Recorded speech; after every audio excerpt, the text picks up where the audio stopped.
Hi folks, I'm Matt and welcome to My Expanded Universe, a show where I go through the entire EU in chronological order as best I know how. Folks, we're going to talk about another hardback novel here from the Bantam era. This one written by Kristine Kathryn Rusch, and it's called The New Rebellion. Now in this one, Leia's having a meeting in the Senate Hall and it is bombed. Oh no! There's been skullduggery afoot, and don't worry, she makes it out alive, but some senators don't. So there's big chaos. Who is the mad bomber here who's, terrorizing Coruscant in the Senate Hall? Well, Lando, Han, and Chewie go on an investigation, and they are investigating a string of murders from a bunch of smugglers. Well, they found out that those smugglers were the same smugglers who smuggled those bombs that were used for the Senate Hall. So, oh no, and someone has killed them all off too to silence them for good. So everything's connecting here, at the same time. They find these connections together. Luke, meanwhile, is automatically assuming it's got to be one of his Jedi Academy dropouts who fell into the dark side, and he goes to see Brakis. And Brakis, we'll see him later on in the series, but here he's just, basically a novice. He's not that very strong in the Force. And when Luke confronts him, he automatically says, "Oh, it was Kueller. Kueller, he's my master, Dark Jedi Kueller." He's like, okay, so Kueller was another Jedi apprentice at the Jedi Academy that failed, dropped out, joined the dark side. Supposedly there are a bunch of these. Now, if you're like me, you're asking, wait, did they pulled these names out of nowhere? Come on, where did they come from? I was like, no, I didn't read about them before. Well, I mean, come on. After he opened up the Academy, it is conceivable that several people came and went from the Academy and over the years. And we didn't have to hear about every single one. But me, I wanted to. So I was like, come on, this is cheap. But then I eventually conceded with someone online that said, yeah, I guess he would have several other students too. I just wish it was students that we knew, because I made a complaint online. Someone says, you don't think he had other students? Okay, fair enough. I didn't win all my arguments, of course, online. But anyway, so that's what's going on. He goes after Kueller. Now, there's another guy in the series called Cole Fardreamer. Get it? Skywalker, Fardreamer? Yeah, ugh. I don't like the name, but he finds out there are bombs everywhere. There's bombs on X-Wings. There's bombs here. Oh my gosh, some madman is sitting somewhere around Coruscant with his hand on the switch. He's going to blow everything up. Ah! Now, this is kind of going back to the 90s overused trope of the mad bomber.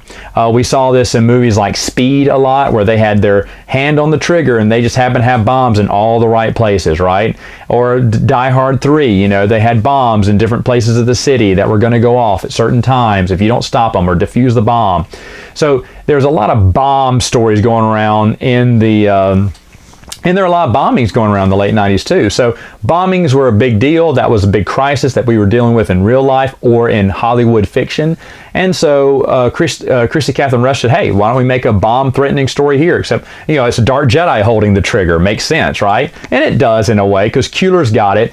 All he has to do is give the command, and everything's going to blow up. Now, I think, if I'm not mistaken, I don't want to give the spoiler away. I don't want to give the spoiler away what's carrying the bombs and what's really going on. There's a little bit more. I'll save a little mystery for you.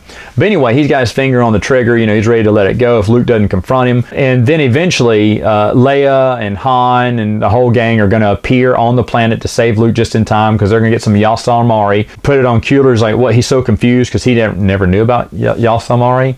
And so now he's without the Force. He's swinging around blindly like, what's going on here?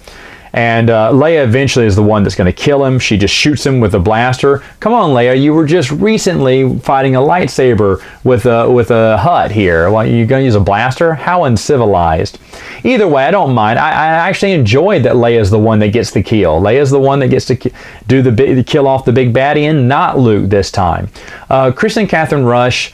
A few things to say about her. I really did actually enjoy the story at the time. It's probably not as great as I remembered, but back then bombings were the deal. That was the big story. So I get that. I got that. I enjoyed it. I also thought she was a pretty hot author. Okay, she doesn't look that bad. And I was like, oh, I hope she writes more. But anyway, the rest of the story was really nice, and I wish she would have done more, because I really enjoyed the kind of, overall, it was a simple, compact adventure that you could follow. You didn't get lost, and the characters were fine. Everything was there.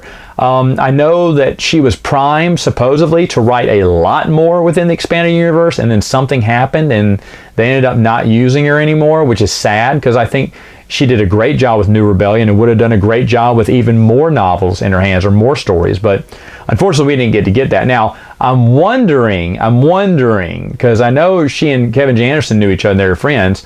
I'm wondering if Kevin J. Anderson kind of took that story by taking Brakiss and putting him in a story way later down the road. But that's neither here nor there. The book's pretty good. There is one thing that a lot of people laugh at. Of course, Kueller basically has, they sends a message, hey, I have Luke.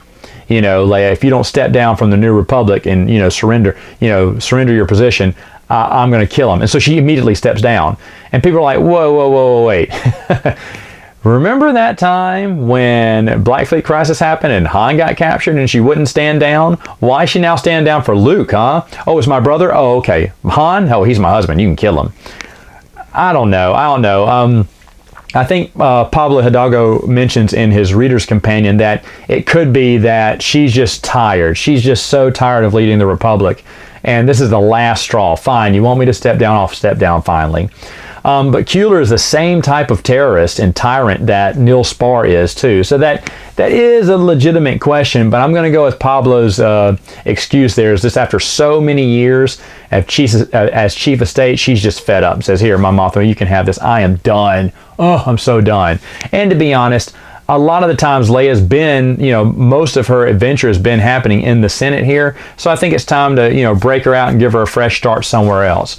So I kind of like that too. Now overall, is this a good novel? Yeah, I think it's a pretty decent novel. It's not Bantam's best, but it's definitely not near anywhere the worst. This is actually a pretty decent novel. I do enjoy it, and I do think it's worth your time to read. All right, folks, that's it for now. See you next time with another video.